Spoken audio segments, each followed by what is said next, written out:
PDA Uttar Pradesh में जिन वंचित सामाजिक समूहों को प्रतिनिधित्व की बात थी उसमें कंफ्यूज हो गया था, इसलिए हम लोगों ने उसको करेक्ट करते हुए पीडीएम किया और पिछड़ा, दलित और मुसलमान को लामबंद करते हुए यह मोर्चा उत्तर प्रदेश में बनाया। अखिलेश जी सुन रहे थे या नहीं सुन रहे थे, विषय ये नहीं है। पीडीएम में एम जो है मुसलमान, उसमें आपका मुसलमान कौन है जो कि काम कर रहा है, रोज़मर्रा की ज़िंदगी जी रहा है, या फिर अतीक अहमद और मुख्तार अंसारी जैसे मुसलमान? देखिए, हमारा मुसलमान बड़ी साफ साफ बात है कि वह मुसलमान जिसे इस बात का दर्द है कि आज़ाद भारत में अगर किसी व्यक्ति को हिरासत में गोली मार दी जाए, जो मुसलमान इस बात से आक्रोशित है वो हमारे साथ है। देखिए, नरेंद्र मोदी जी चुनौती पूरे देश के लिए ही है, बनारस के लिए ही नहीं है। नमस्कार, स्वागत है आप सभी का एनएफ न्यूज़ पर। मैं हूं आपके साथ रोहित और इस वक्त पहुंच चुका हूं वाराणसी। जी हां, पीएम मोदी के संसदीय क्षेत्र में हूं और यहां पर चुनाव बेहद दिलचस्प है क्योंकि प्रधानमंत्री नरेंद्र मोदी 2014 और 2019 जीतने के बाद अब 2024 जीतने की बात कर रहे हैं, लेकिन दूसरी तरफ विपक्ष भी है और विपक्ष एक ऐसा है यहां पर वाराणसी में जो कि बेहद दिलचस्प है। जी हां, एक वक्त बात चल रही थी पीडीए की, लेकिन उस पर बात बन नहीं पाई। पल्लवी पटेल नाराज हो गई, फिर ओवैसी के साथ मिलकर उन्होंने एक नया नारा दिया पीडीएम का, पिछड़ा, दलित और मुस्लिम। तो जो पीडीएम बना है उन्हीं के प्रत्याशी इस वक्त गगन जी मेरे साथ हैं। स्वागत है सबसे पहले एनएफ न्यूज़ पर गगन जी। नमस्ते, बहुत बहुत धन्यवाद। पीडीए में क्या दिक्कत आई जो पीडीएम बनाने की जरूरत पड़ गई?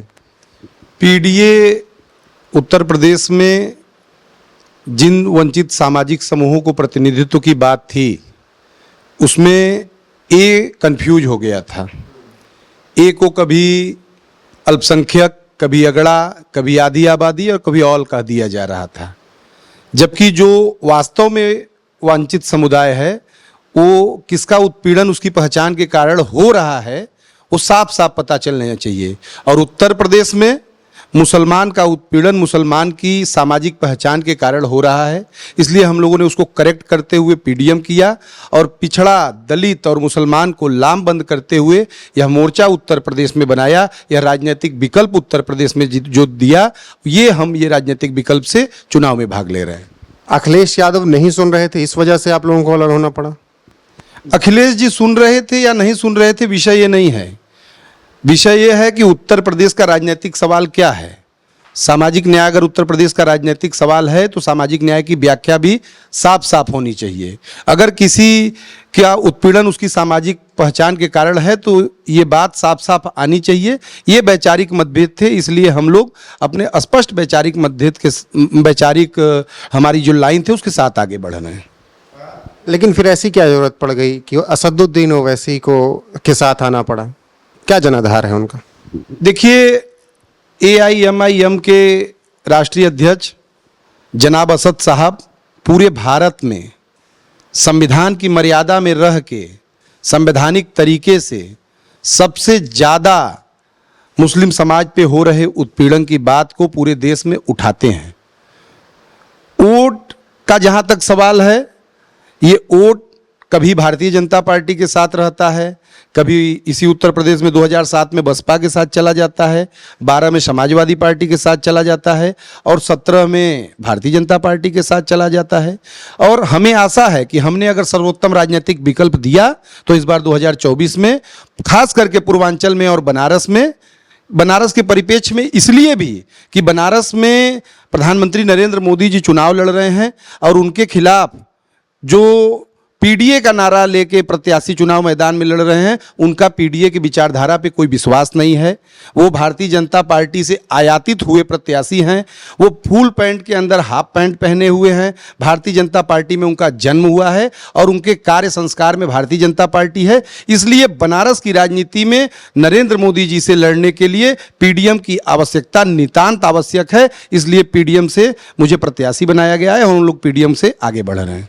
पीडीएम से प्रत्याशी बनाया गया, लेकिन पीडीएम का एम यानी मुस्लिम मोदी से कैसे आप दूर खींचेंगे? वाराणसी में तो सब ऐसा लग रहा है कि उन्हीं का दिख रहा है पिछले 2 बार के अगर नतीजों को देखें। देखिए, मैंने कहा ना कि वही जनता 7 में बसपा के साथ रहती है, 12 में सपा के साथ रहती है और 17 में भाजपा के साथ रहती है।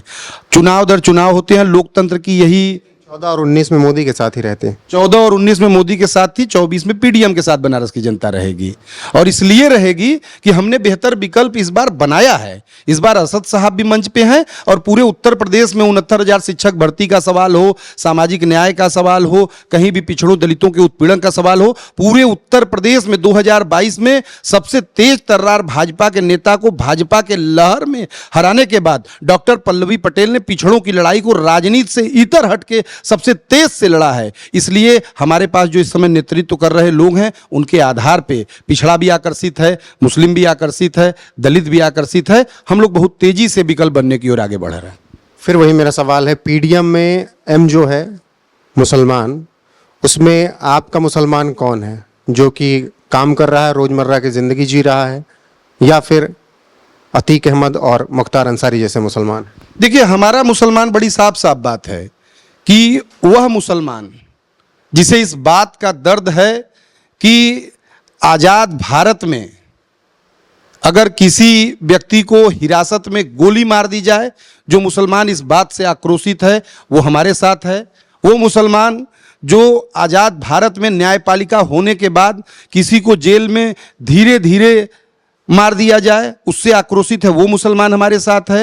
वो मुसलमान जो बनारस में बुनकर है, जिसको फ्लैट रेट पे बिजली मिलती थी और इस देश के प्रधानमंत्री के बनारस से सांसद रहने के बावजूद, बनारस के सांसद अगर देश के प्रधानमंत्री हैं और फ्लैट रेट की बिजली इतनी छोटी सवाल है, उसके बाद भी हल नहीं होता है, उसको कमर्शियल कर दिया जाता है। हमारे बुनकरों को जो पहले ही भूखमरी और बेगारी के कगार पे थे, उनको और भूख से मरने के लिए आगे केवल इसलिए बढ़ा दिया जाता है कि जो माइंडसेट है भारतीय जनता पार्टी का, उनको लगता है कि बनारस का बुनकर मुसलमान है, इसे प्रताड़ित करना चाहिए। इस मंशा से अगर बुनकरों की बिजली का फ्लैट रेट आप समाप्त कर देते हैं तो मैं एक तथ्य आपको बताना चाहता हूं। बनारस में शहर के कैंट, उत्तरी दक्षिणी के अलावा सेवापुरी और रोहनिया विधानसभा भी आते हैं, जो अपना दल का मजबूत गढ़ है। और वहां पर आप जाएंगे गांव में तो वहां आप पटेल के घर में भी करघा पाएंगे, मौर्य के घर में करघा पाएंगे, लोहार, कुहार, सोनार, यादव, किसी भी के घर में जाएंगे आप। इवन ब्राह्मण और भूमियार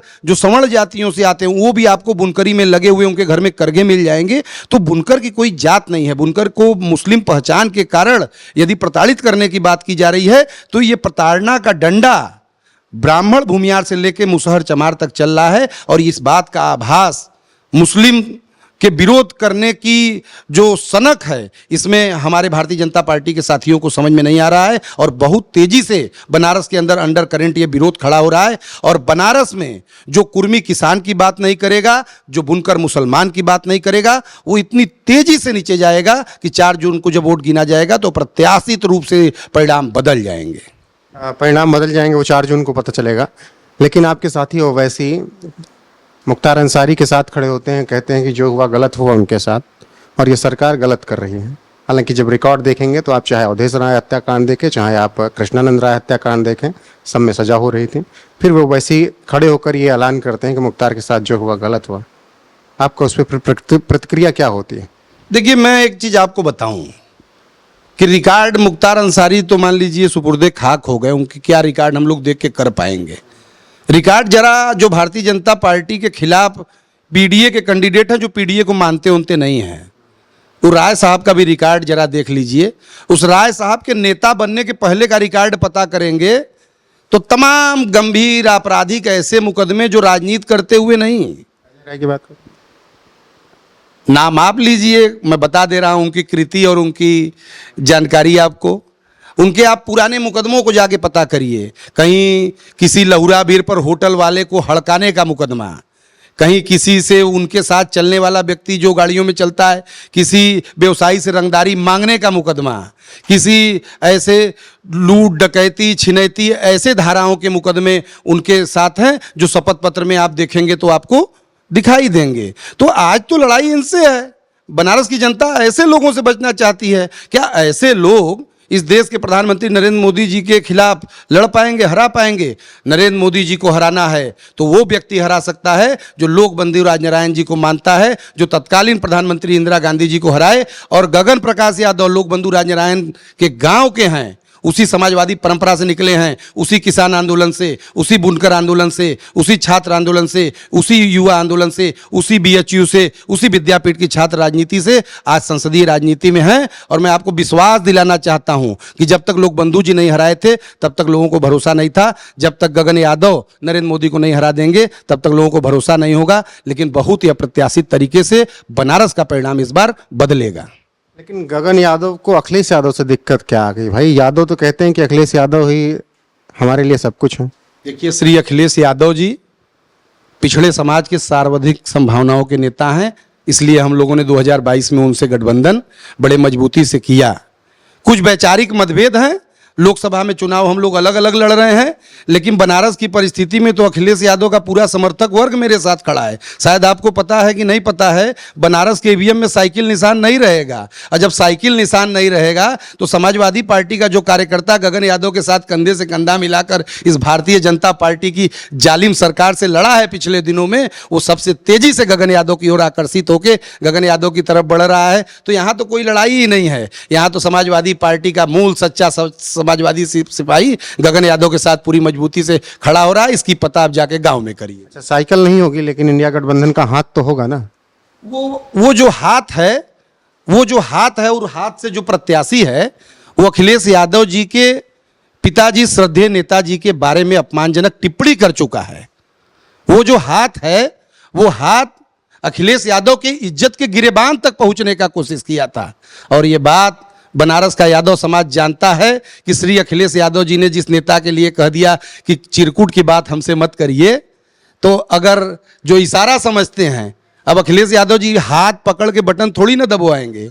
अखिलेश यादव जी ने इशारा कर दिया है कि वोट कहाँ देना है, और उस इशारे को सच्चा समाजवादी समझ रहा है। बनारस की परिस्थितियां अलग है। आज बनारस में दल की चीजें टूट रही हैं। आज समाजवादी पार्टी का कार्यकर्ता, अपना दल कमेरावादी का कार्यकर्ता, एआईएमआईएम का कार्यकर्ता, प्रगतिशील मानव समाज पार्टी का कार्यकर्ता, और यहां तक कि जिस हमारी पार्टी को भारतीय जनता पार्टी ने तोड़ा है, अपना दल यश का कार्यकर्ता, जो मैं पुराना अपना दल का कार्यकर्ता हूं, मेरे साथ काम किए हैं, वो भी 2 बार मोदी को वोट देके किसानी बुनकरी को खराब होने से परेशान है। फोन करके हमको कह रहे हैं कि आप हमारे पुराने साथी हैं, सैकड़ों बार धरने पर साथ रहे हैं अनुप्रिया जी के साथ, वो भी हमारे साथ अंदर खाने से आ रहे हैं। बड़ी मजबूती से हम लोग बनारस में चुनाव को चढ़ा रहे हैं। ये चुनाव आपको 4 जून को मैं बार बार कह रहा हूं आपको दिखेगा, और लोक बंधु राजनारायण जी आदर्श हैं, आगे फैसला 4 जून को जनता करेगी।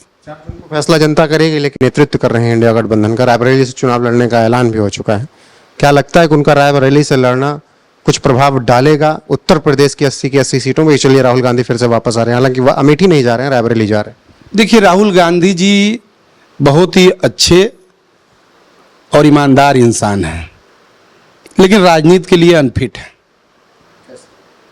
रणनीतिकारों की जो उनके पास टीम है, जिन्होंने उत्तर प्रदेश में उनके इंडिया को इंडिया नहीं बनने दिया, उनके इंडिया गठबंधन से आरएलडी दूर चली गई, अपना दल कमेरावादी को उन्होंने नहीं रोक पाया।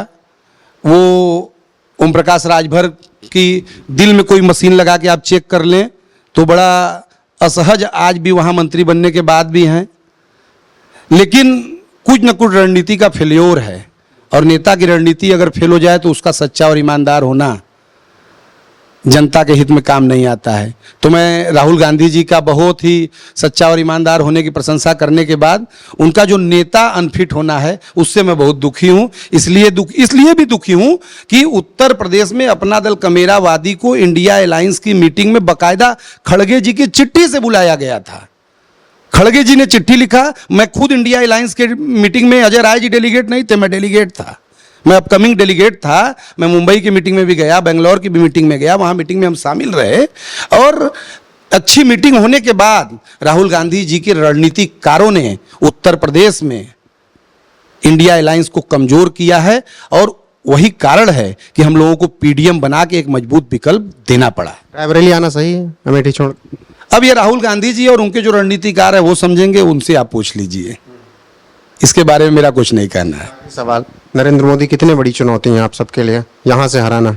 देखिए, नरेंद्र मोदी जी चुनौती पूरे देश के लिए ही है, बनारस के लिए ही नहीं है, क्योंकि बनारस में बड़े बड़े मॉल जैसे इमारत खड़ा करके उनका फोटो अपनी आईटी सेल से चमकाकर कुछ नाटक तो किया जा रहा है, लेकिन बनारस का किसान ट्रांसपोर्ट नगर के नाम पे उसकी जमीन जबरन भूमि अधिग्रहण की जा रही है। हाईटेक सिटी के नाम पे बीसीओ गांव के जमीन का मामला अभी तक पेंडिंग चला आ रहा है। काशी द्वार के नाम पे जमीन लूटा जा रहा है।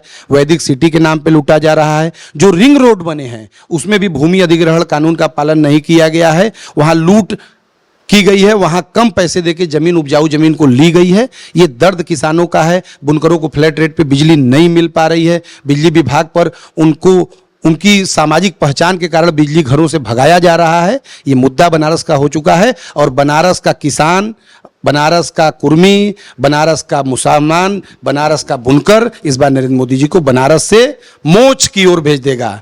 काशी जो आता है, काशी आने के बाद यहाँ लोगों को मोक्ष मिलता है एक जीवन के बाद। अब वो काशी से श्री नरेंद्र मोदी जी मोक्ष की तरफ इस बार 2024 में बढ़ जाएंगे। इसी बात के साथ मुझे पूरा भरोसा है कि बनारस की मेरी जनता मेरी इस बात पे भरोसा करेगी। तो ये थे हमारे साथ पीडीएम के प्रत्याशी गगन यादव जी, जिन्होंने हर मुद्दे पर बातचीत की। तो फिलहाल नरेंद्र मोदी के खिलाफ वो ताल ठोक रहे हैं। अब देखना होगा कि 4 जून को नतीजे क्या कुछ आते हैं। सहयोगी सौरभ और पिंटू के साथ रोहित पांडे, वाराणसी।